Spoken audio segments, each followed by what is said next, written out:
Well, China is hosting a massive military parade this week, complete with a who's who of world leaders, but not Western ones. They include Russian President Vladimir Putin, North Korea's Kim Jong-un, Belarus's Alexander Lukashenko, the Malaysian Prime Minister, Anwar Ibrahim.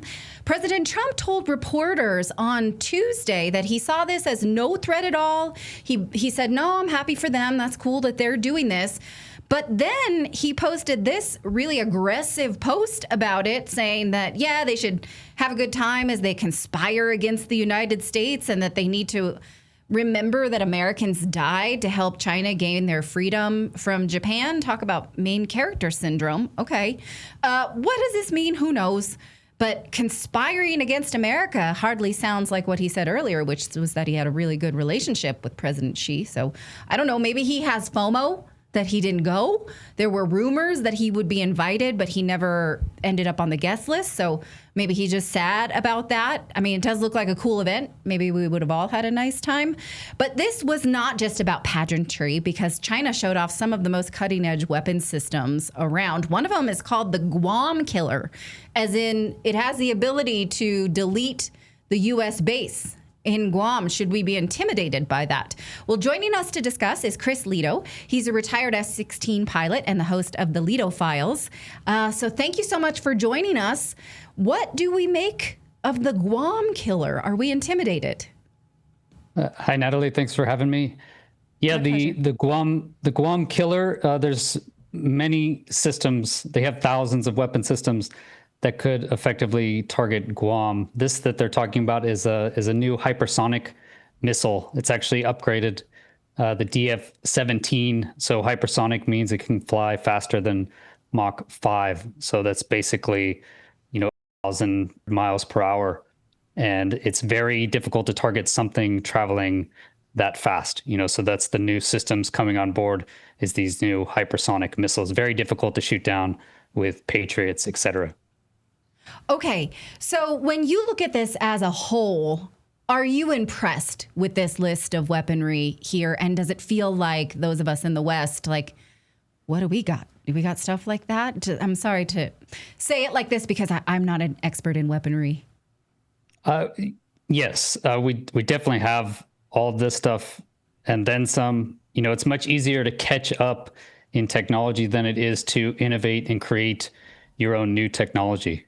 So the Chinese are very good at manufacturing. They manufacture all of our smartphones, or most of them anyway. They manufacture many of the things, all the products we have in the United States. And they've done that through, honestly, copying foreign technology. I think the U.S. and Western nations, we're still the best at innovation. Our importance or credence we give to freedom also goes towards entrepreneurship and the military as well. So I think we're very innovative, we're very creative, but the Chinese are very good at copying that. And so they have all the same systems now. They have the J-20 is a stealth fighter. They have missile systems. I already mentioned the hypersonic weapon systems, and they have those unmanned combat aerial vehicles where it's like a stealth UAV. And, we had that in 2011 that was shot down in Iran, when Iran posted on television that they'd shot down this US-made stealth UAV, if you remember that. So they copied that, and China's very good at copying this stuff, and they're catching up. So yes, it is impressive. The Chinese are a world power, and I think it'll be interesting to see how the US deals with that. I wonder why, when we had this big military parade this summer, why didn't we do this if we have all this cool stuff? Because someone who doesn't understand this reads this and thinks, oh, crap, those are some cool toys. Do we have that? We just don't know, right? And so if this was an intimidation tactic, well, for us, civilians, it kind of worked. But you're saying the Pentagon probably is not that impressed. I think the Pentagon already knows about most of these weapon systems. I left the U.S. Air Force in 2020, and the last 5 years was all about China. The majority of our intelligence is going towards China. They have the newest systems. They're progressing the fastest. And so I believe our Pentagon knew, or would probably not be surprised about maybe anything in this show, but we don't show all of our equipment because it's very easy to actually get specific details. So I'm sure right now the whole U.S. military intelligence coalition is very happy to see all of this equipment out on display so that they can analyze it. They can look at all the little small details and really see the state of China's whole military at this point. We don't do these giant parades because it gives away a lot of information. And we definitely have all this technology, like I said, and more. But every time we show something, we know China's going to copy it. Look at their systems, look at their UCAVs, look at their planes, look at their missiles. It looks exactly like ours. They literally copy our systems, so I think that's one reason we don't show it. Let's be honest, most coffee gives you like a quick hit. It leaves you feeling jittery, it leaves you feeling foggy, and then you're reaching for another cup or two before lunchtime even comes around. But what if your coffee actually did something for your health? Wouldn't that be novel? Well, Rejuvenate Coffee is science-backed coffee with real Arabica beans infused with CAAKG, a compound shown to support cellular energy, metabolism, even healthy aging. It's not a gimmick and it's not trendy.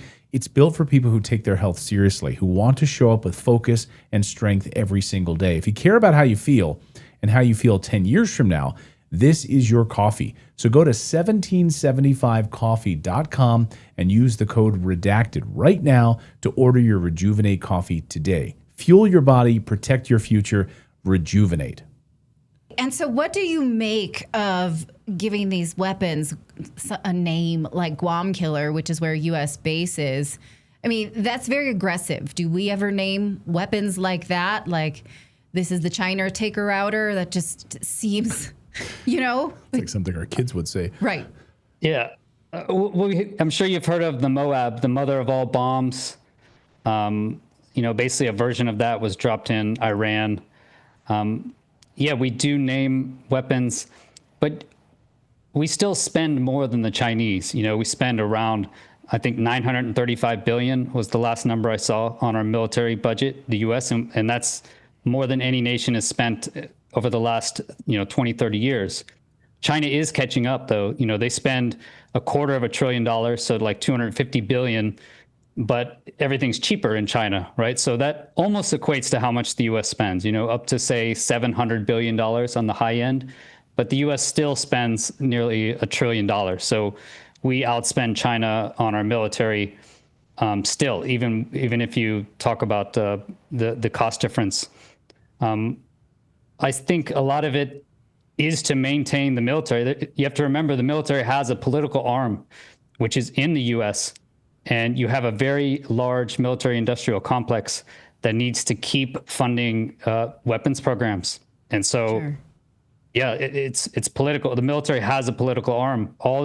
Every general you have has been confirmed by Congress. So they are political appointees, every general. And so 4-star generals are political. They're political entities.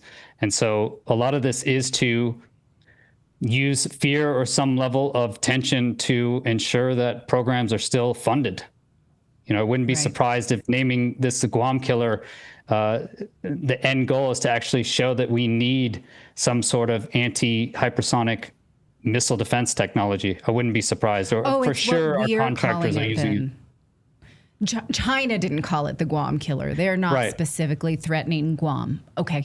Maybe I misunderstood. Yeah, exactly. So it's U.S. and it's probably to highlight that our military is concerned about this weapon system and that they want to push to get political support to fund anti-systems, right? There's always a counter to every system out there. So that would be my guess. We named it the Guam Killer. It wasn't China. Okay. So, most military experts that we have on this show have unequivocally said we should not get involved in a war with China in any circumstances. China is saying don't start with us over Taiwan because we'd be ready. So what is your assessment of what would happen if the United States did provoke a full war with China? How that would end? Well, I think that's the biggest danger right now. If you ever heard of hegemon theory, there is a time when the up and coming power is not quite strong enough to defeat the sitting power. And so there is a small time in the grand scheme of things. There is a time when the superpower, the current superpower, can attack the rising power before they get too strong. So I think that is a dangerous time. So I'm not concerned about China attacking Taiwan. They would simply wait, their 1,000-year, et cetera, empire. I am concerned about the U.S. maybe forcing a confrontation. And I think it would end poorly, certainly for everyone in that local area, because Taiwan is only 100 miles from mainland China, and it's very far from everywhere else. It's a large ocean. So it would be very difficult for the U.S., even with advanced weapons, far advanced, and not even that far advanced technology, but more advanced technology, definitely more experience in fighting. It is still very difficult to fight across an entire ocean, right? I mean, China is right there. They're mainland China. They have their weapon systems can reach directly into Taiwan. I mean, they could almost shoot artillery at Taiwan. And meanwhile, we have to, fly from Japan or fly from South Korea. Those are closer, actually, than Guam. So I think it'd be a terrible situation for everyone in that local area. But Taiwan has huge defenses. They've mined the heck out of that whole strait. And so I think it would just be an amazing amount of bloodshed and loss of life. And I certainly hope it doesn't happen. I don't think China would start it, is my point. Okay. Yeah, I don't want that either. So thank you for that assessment. And I will climb down a ledge because you say these weapons are impressive, but not unprecedented. So I really appreciate it. Thank you so much for coming on Redacted. I hope we get to talk to you again another time. All right. Thank you, Natalie.